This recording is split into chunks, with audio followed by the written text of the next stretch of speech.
It's time to fill it. This is gonna be the most boring video ever. Nobody cares. Everyone just clicked off. It's still only Thursday. Alright guys, I sat down and watched Snow White so you don't have to.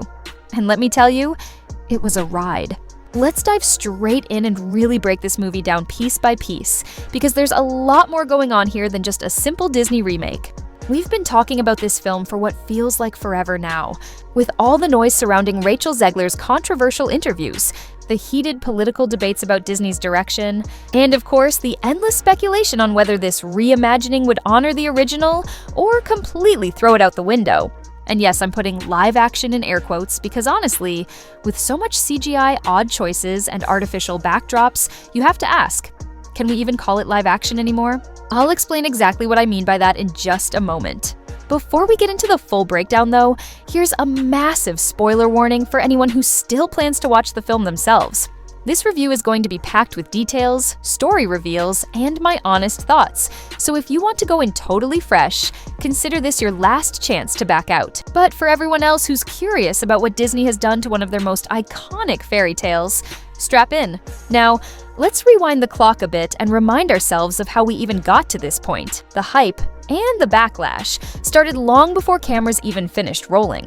Rachel Zegler, who was cast as Snow White, made headlines across the internet for openly criticizing the original 1937 animated film, calling it outdated and even saying she never really liked it. Her comments went massively viral, sparking endless debates among fans and critics alike. In one of her most infamous interviews, she declared, "She's not going to be saved by the prince. She's not going to be dreaming about true love. She's dreaming about becoming the leader she knows she can be. The leader her father told her she could be if she was fearless, fair, brave, and true." Zegler didn't stop there. She outright dismissed the romance in the original as weird, pointing out that the prince essentially stalks Snow White, and insisting that modern audiences wouldn't want to see that dynamic on screen. She even admitted that as a kid, she found the cartoon unsettling, saying she only ever watched it once and then avoided it for nearly 2 decades. To her, the story wasn't magical or inspiring. It was dated, irrelevant, and even a little creepy. And so, Disney positioned this remake as a bold reinvention, an attempt to reshape Snow White's story for a modern audience, with new themes of leadership, independence, and empowerment at its core.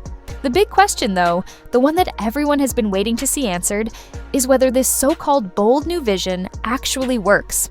Does it breathe fresh life into an 85-year-old classic, or does it stumble so hard in trying to modernize the fairy tale that it ends up being more of a disappointment than a triumph? Is this a reimagining that fans will embrace, or will it go down in history as one of Disney's biggest missteps? It's no secret that the original Snow White and the Seven Dwarfs feels extremely dated by today's standards, especially when it comes to its ideas about women, power, and independence. The 1937 film portrayed Snow White as a passive heroine whose main purpose was cooking, cleaning, singing sweetly, and waiting for her prince to come and rescue her. In the cultural climate of the 1930s, that may have felt wholesome and romantic. But in 2025, audiences are far less willing to embrace a female lead whose entire character arc revolves around finding true love. So, when Rachel Zegler stepped into the role and began making headlines with her outspoken critiques of the original, many people were caught off guard. But at the same time, she wasn't entirely wrong. Women today expect stronger, more layered representation in stories. They want heroines who lead, fight, dream, and make their own choices rather than simply existing as objects of affection in a man's journey. That said, the real issue wasn't so much what Rachel was saying, but how she was saying it. The way her interviews came across felt dismissive, smug, and at times even antagonistic toward the very legacy she was being trusted to carry forward. For millions of fans who grew up with Disney's princesses, hearing the new Snow White openly trash the original didn't exactly inspire confidence. Maybe a little bit of PR training could have softened the message, framed it in a way that celebrated progress without outright disrespecting the past. Then again, this is Disney we're talking about. If we're being honest, maybe this was their PR strategy all along. Maybe Rachel Z was sent out there almost like a lightning rod to generate buzz by stirring controversy. By attacking the 1937 version and dismissing its outdated themes, she not only aligned herself with modern values, but also made Disney's ultra-modern remake sound like a necessary cultural update. Love her or hate her, Rachel's words kept the film trending online long before anyone had seen a single frame of it. And here's the thing. Whether she meant every word seriously or was half joking in those interviews, Rachel wasn't completely off base. Disney really did sprint full speed ahead with their vision of a feminist reimagining. This wasn't just a light polish or a simple remake. They went all in, crafting what they clearly wanted to be a utopian, empowering version of Snow White for a 2025 audience. A Snow White who isn't waiting around for a prince to rescue her, but instead dreams of becoming a leader in her own right. A Snow White who inherits the values of her parents and builds her story around bravery, fairness, and fearlessness. On paper, it sounds like a bold update that could have resonated deeply. But of course, the Rachel Zegler saga didn't end there. Oh no, it only got more complicated. Another moment that went viral came from a clip of Rachel explaining why she believed she deserved additional compensation for her work. In her words, "If I'm going to stand there 18 hours in a dress of an iconic Disney princess, then I deserve to be paid for every single hour that it is streamed online." Now, at face value, this ties directly into the broader Hollywood strikes over residuals and streaming pay, so her point wasn't without merit. The issue again, however, was the delivery. The tone felt more entitled than empathetic, more like a demand than a rallying cry for fair treatment. Instead of projecting grace, humility, or gratitude, the kind of qualities audiences have traditionally associated with Disney princesses, Rachel came across as hardened and combative. And this is where the contrast with Disney's traditional approach becomes glaring. Historically, when Disney cast someone in an iconic role, that person was expected to embody the character, not just on screen, but off screen as well. Think about the actresses who played Cinderella, Belle, or even more recent figures like Elsa on Broadway. They were polished, charming, endlessly gracious in interviews, and always mindful that they were representing a symbol bigger than themselves. There was a sense of responsibility, almost like wearing the crown came with the duty to protect the fairy tale image. Rachel, however, tossed that rulebook aside. Her attitude was sharp, her words often biting, and instead of radiating classic Disney charm, she gave the impression of someone fighting a battle with the press, the fans, and maybe even the legacy of the role itself. And then, of course, came the infamous political controversy. Rachel took to social media and posted comments that were widely interpreted as dismissive toward conservatives, even directly mocking Donald Trump. In doing so, she essentially dropped a giant middle finger to nearly half of the US population. The backlash was immediate and brutal. She quickly deleted the posts and issued a half-hearted apology, but the damage was already done. Once again, it wasn't giving Disney princess. It wasn't giving charm, unity, or fairy tale magic. Instead, it painted the picture of someone openly hostile toward the very audiences Disney needed to win over. After all, how can you convincingly portray the ruler of a utopian society where everyone is equal and happy if, in reality, you seem to despise 50% of that society? But let's set aside the PR disasters for a moment and focus on what Disney actually put on screen, because the film itself is packed with major changes. Right from the start, the movie wastes no time rewriting the very foundation of Snow White's story. Gone is the explanation of her name being tied to her skin color, something that would have made Rachel Zegler's casting stick out like a sore thumb. Instead, Disney invents a new origin. Snow White earns her name because she survives a brutal snowstorm as a child. It's a convenient fix, if nothing else, and one that immediately signals to the audience that this isn't the story they remember. From there, the movie leans heavily into its modern messaging. Snow White's parents, the king and queen, are no longer portrayed as traditional monarchs. Instead, they are reimagined as the benevolent leaders of what can only be described as a fantasy version of a collectivist society. And Disney doesn't even try to hide the political undertones. The film literally opens with lines like, "What's mine is yours," and "Those who tend the land own its bounty." The visuals reinforce it too. Farmers working together, resources being divided equally, and the royal family essentially preaching values of collective ownership and fairness. It's not subtle. This kingdom is painted less as a magical monarchy and more as a socialist utopia wrapped in fairy tale packaging. Now, whether you see that as a refreshing update or an overly political choice is up to you. Some viewers will undoubtedly celebrate the film for finally shaking off its 1930s gender roles and replacing them with modern ideals of equality and empowerment. Others will roll their eyes, feeling like the movie has been hijacked by ideology rather than storytelling. And the truth is, both perspectives have some validity. At the end of the day, Disney took one of their oldest and most beloved fairy tales and turned it into a bold experiment. The real question is whether audiences see it as a brave leap forward or a misguided step too far. So, what exactly makes Snow White the fairest of them all in this 2025 reimagining? Well, Disney completely flips the script. In this version, her fairness isn't tied to her looks, her complexion, or even her charm. It's tied to her political ideals, her sense of justice, her compassion, her leadership, and her willingness to put the needs of others above her own are what make her stand out. Instead of beauty being the central theme, the story leans heavily into ideology, painting Snow White as the embodiment of fairness through her worldview. This is a pretty radical departure from the 1937 classic, where her beauty was both her blessing and her curse, the very thing that drove the Queen's jealousy. Here, fairness is a matter of spirit and values, not surface-level appearances. But even with this bold rebranding of the character, tragedy still plays its part. Early in the film, Snow White loses her mother, who had been one of her guiding influences.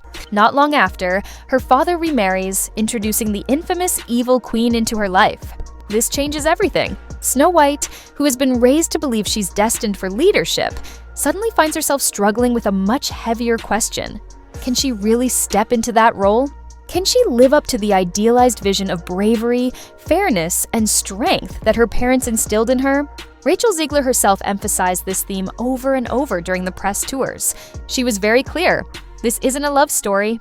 In her version, Snow White isn't daydreaming about princes or romance. She isn't waiting to be saved.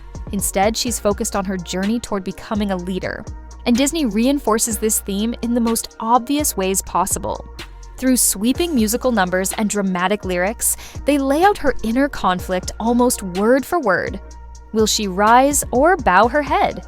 Will she lead or just be led? Is she the girl she always said she'd be? Someone no one needs to save? It's practically impossible to miss the message. Every song, every scene drives home the idea that Snow White is being positioned not as a passive fairy tale figure, but as a proactive, ambitious future ruler. Of course, the king's death sets the stage for the real conflict. With him gone, the queen takes full control of the kingdom. And here's where the film takes an especially modern and political turn. Instead of merely being jealous of Snow White's beauty, the queen is reimagined as a manipulative authoritarian. She doesn't just covet power, she manufactures an external enemy to consolidate her rule. She tells her people there's a dangerous villain to the south, a looming threat at the border. Sound familiar? Yeah, it's a clear wink-nudge moment that feels ripped straight from contemporary political debates, one that a lot of viewers immediately read as a cough-Trump-cough reference. Once she has the people united in fear, the queen shifts her focus. She turns farmers into soldiers, strips the land of its resources, and begins hoarding everything for herself. It's a sharp commentary on how collectivist ideals can be twisted in practice. What starts as everyone shares, everyone's equal, devolves into authoritarian control. The queen embodies the harsh reality of corrupted power, while Snow White clings to her dream of a better, purer utopia, convinced that if she can just step up as leader, this time it will be different. And then there's the love story, or rather, the deliberate lack of one. Gone is Prince Charming, dismissed by Zegler herself as nothing more than a stalker in the original. In his place, the film introduces a brand new character, a revolutionary bandit, a scrappy outsider who exists on the fringes of society. He's introduced in a very un-Disney way, stealing potatoes straight out of the castle kitchen. When Snow White confronts him, she scolds him, saying, "Theft is wrong." But his response isn't cartoonish villainy. Instead, it's pragmatic survival.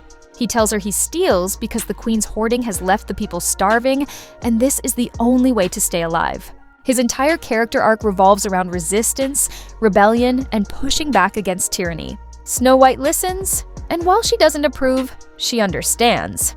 Soon after, the queen catches him, and this is where the movie takes one of its darkest turns. In a scene that's unusually brutal for a Disney film, the queen orders his clothes stripped off, ties him outside in a snowstorm, and leaves him there to freeze to death. It's chilling, pun intended, and it shows just how cruel and unforgiving this new version of the queen really is. Snow White eventually rescues him, but again, not because she's fallen in love, not because this is some fairy tale romance, but because it's simply the right thing to do. This Snow White saves him out of This Snow White saves him out of I was saying it reminds me of when we filmed One Hand, One Heart in the Bronx and in Harlem, and we were switching out the compassion, principle, and leadership, not desire. The film goes out of its way to make sure audiences know this is not about romance. Meanwhile, the magic mirror plays a crucial role once again. When the queen demands to know who the fairest of them all is, the mirror answers in a way that highlights the story's new thematic core. It's not about beauty, it's about fairness in ideology, about who embodies justice, compassion, and strength. And every time the answer is Snow White, the queen, furious that she can never measure up, finally decides to eliminate her stepdaughter for good. She orders the huntsman to track Snow White down and kill her, setting the stage for one of the story's most iconic sequences. This is where the movie begins to blend the familiar with the unfamiliar. The setup is the same. Snow White, picking apples in the forest, is confronted by the huntsman, but the context is entirely different. The stakes aren't about who is more beautiful, they're about who truly embodies leadership, justice, and fairness. The huntsman's choice, whether to carry out the queen's command or to defy her, feels more politically loaded and morally complex than ever before. At this point, the movie has redefined nearly every aspect of the original story. Snow White's identity, the queen's motivation, the love interest, even the symbolism of the mirror, all of it has been rewritten for modern times. The question, of course, is whether audiences embrace this bold reinvention as a powerful update, or reject it as a heavy-handed, overly political rebrand of a timeless classic. The huntsman's moment of mercy marks a dramatic turning point in the story. Instead of carrying out the queen's deadly command, he steps back, torn between his duty and his conscience.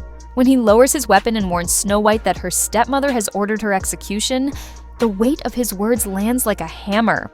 For the first time, Snow White sees just how far the queen's cruelty will go to maintain her power. But just before she flees, the huntsman reveals something even more shocking. By the way, she lied about your father. That single sentence changes everything. Snow White, already terrified for her life, suddenly realizes that her entire understanding of her family, her father's death, and her rightful place in the kingdom may have been built on lies. It isn't just about survival anymore. It's about truth, legacy, and uncovering what was stolen from her. As she escapes into the woods, the film leans into one of the most iconic moments of the classic tale, her encounter with the 7 dwarves. But in the 2025 version, this sequence feels less like a magical fairy tale and more like an experiment in awkward digital filmmaking. Instead of 7 distinct, memorable characters with charm and quirks, the dwarves are rendered as strange, CGI creations that seem almost lifeless. Many viewers immediately notice the resemblance to the unsettling characters from the Polar Express, with their glassy eyes and stiff movements. Rachel Zegler herself most likely spent these scenes acting in front of tennis balls or motion capture placeholders, and the result is jarringly artificial. Despite their odd appearance, the script tries to hold on to a few familiar beats. Snow White still teaches them how to clean up their messy home, encouraging them to tidy, work together, and live with more order. Yet even while she's scrubbing and singing, her mind is elsewhere. The huntsman's words echo endlessly in her head. She lied about your father. That unanswered mystery gnaws at her, leaving her restless and determined to dig deeper. Her suspicions lead her to consider the whispered rumors of a group of rebel bandits hiding in the woods. Unlike the dwarves, these outlaws aren't comic relief. They're survivors of the queen's tyranny, men and women who have seen the kingdom's corruption up close. Snow White realizes that if anyone knows the truth about her father or the secrets the queen has been hiding, it will be them. So, filled with both fear and determination, she sets out to find the revolutionaries. That's when she crosses paths once again with her would-be love interest. Though calling him that feels almost misleading. He isn't a noble prince who arrives on a white horse or serenades her with promises of eternal love. He's a ragged revolutionary, a bandit scraping by on scraps, stealing food from the castle kitchens, and living in constant resistance against the queen's oppressive rule. Their encounter doesn't spark with romance. It sparks with conflict. In fact, his very first interaction with her is an outright critique. Instead of sweeping her off her feet, he sings an entire song that essentially tears her down. His lyrics are sharp and unrelenting. She has no idea what the real world is like. She's been cushioned by privilege her entire life. She grew up in luxury while ordinary people suffered. and she has never truly fought for survival the way he and countless others have. His refrain boils down to this brutal sentiment: "You're just a princess with princess problems." And here's where the film takes a bold, controversial turn. Instead of rejecting his words, Snow White is drawn to them. Rather than seeing his criticism as insulting, she embraces it, almost as if his belittlement validates her. She interprets his harshness as honesty, as someone finally challenging her to grow beyond her sheltered upbringing. This strange dynamic becomes the foundation of their budding relationship, less about love at first sight, and more about Snow White admiring someone who sees her flaws and calls them out. The reimagining even rewrites her very identity. In the classic fairy tale, the name Snow White symbolized her beauty: skin as white as snow, lips as red as blood, hair as black as ebony. But here, her name has nothing to do with her appearance. Instead, it stems from her survival of a deadly snowstorm, transforming it into a metaphor for resilience, strength, and endurance. This shift strips away the traditional beauty-centered narrative and replaces it with one rooted in struggle and survival. At the same time, the film redefines what it means to be the fairest of them all. In this retelling, fairness has nothing to do with outward beauty. Instead, it reflects her political ideals, her belief in equity, shared resources, and compassion for the oppressed. Snow White is fairest because she is the most just, the one who embodies the communal philosophy her parents once ruled by, that everything belongs to everyone, and no one should hoard while others suffer. Her parents are portrayed as utopian leaders who envisioned a kingdom built on collective good, and Snow White inherits not only their crown, but also their ideals. This thematic overhaul transforms the fairy tale into a story about ideology as much as magic. Snow White is no longer a passive figure awaiting rescue. She is a political symbol, a character who must rise to lead a people fractured by lies, oppression, and greed. And whether audiences see that as a refreshing update or a heavy-handed injection of modern politics is exactly what makes this version so divisive.